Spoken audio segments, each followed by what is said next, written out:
Guys, ayan, nagluluto na naman tayo after maglaba. Ayan, ngayon lang ako nagluto.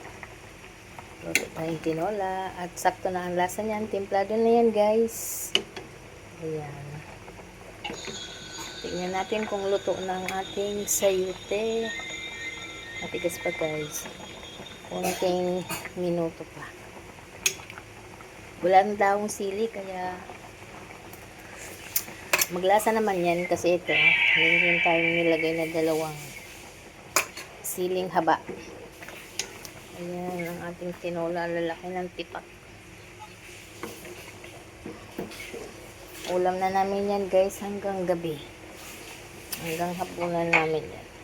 Hindi kumpleto ang ating tinola, guys. Pagpasensya nyo na kasi walang daong sili. Wala tayong nabiling daong sili. Okay lang yan. Lasang tinola na yan kasi may bunga ng sili. Malambot na ang chicken natin. So, okay na yan, guys. Nakaluto na tayo, nakapaglaba na.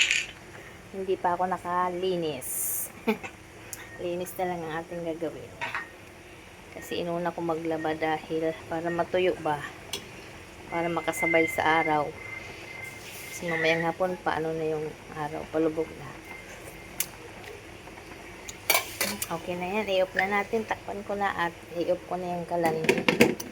Kasi luto na yan. Maluluto pa yung gulay na yan sa sa init ng sabaw. Ayan, guys. Thanks for watching. God bless sa ating lahat. Bye-bye.